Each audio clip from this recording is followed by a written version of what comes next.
Good, happy Sunday morning, everyone. I'm Riley King, and welcome to the Riley King Newscast, right here on the Riley King Network. Let's begin. First up, boy, 10 killed when sled collides with car, police say. A 10-year-old boy has died in Winchester after police said his sled went into traffic. Authorities were called to Michigan Street after reports of a child hit by a vehicle. A bystander heard the accident and rushed to the scene and began CPR. The boy was brought to Chester Medical Center where he later died. Authorities said the driver of the vehicle involved is fully cooperating with police. They do not believe speed or impairment were factors.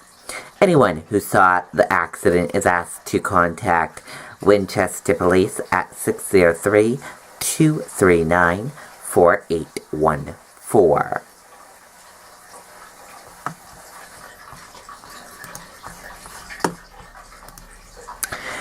Woman rescued after car plunges into icy pond. A driver had to be rescued from her car after plunging into an icy pond in Groveland Saturday afternoon. Firefighters and police responded to a report of a car in Johnson Pond on Washington Street around 1:30 p.m. Authorities say Detective Stephen Petrone entered the icy water and was able to remove the female driver from the car. Groveland police officer Danielle Richmond assisted in pulling the woman across the ice and safely to shore. The woman was evaluated on scene and taken to the hospital with injuries that are believed to be non-life-threatening. Officials said the female driver was in the car, only occupant. Police are investigating the cause of the crash.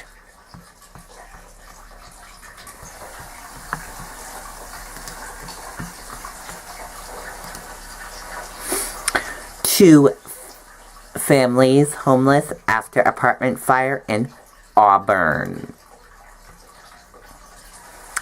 Two families are without a home in Auburn after a fire burned through an apartment building late Saturday afternoon. Fire crews responded to 75 University Street just before 5 p.m. to find flames inside the 12-unit building.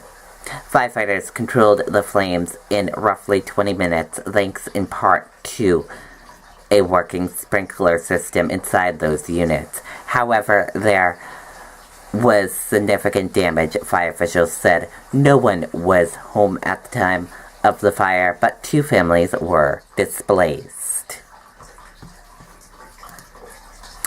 Trump defends tax plan, claims benefits for jobs and middle class.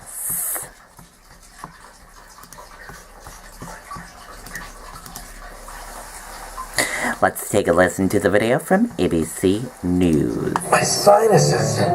I mean, could you be any more dramatic? I've had it. I'm taking Mucinex Sinus Max. It's got a triple action formula. Carl? Carl! Mucinex Sinus Max. Triple action fights pain, congestion, and pressure. Let's end this. Tonight, President Trump is on the verge of his first major legislative victory.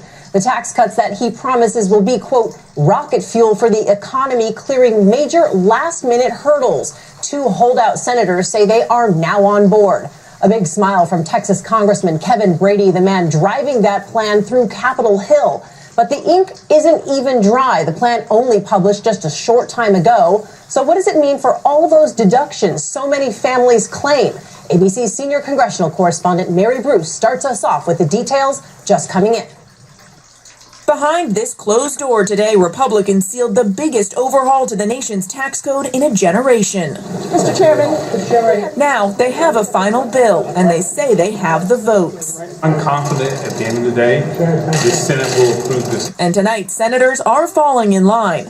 Just yesterday, Senator Marco Rubio said he was a no, that the child tax credit had to be more generous to get his vote. I want to support tax reform. It's important for the country, but I think this needs to be part of it. Today, Republicans gave him what he wanted, allowing low-income families to claim up to $1,400 per child. Rubio is now a yes.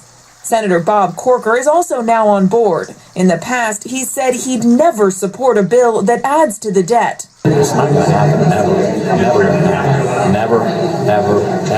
This plan is predicted to add $1.5 trillion to the debt. But today, Corker announced he's voting for it anyway, saying the question becomes, is our country better off with or without this piece of legislation? I think we are better off with it. The final bill slashes the corporate tax rate from 35% to 21%, a big win for big business. For individuals, it lowers the top tax rate from 39% to 37%, a big win for the wealthy.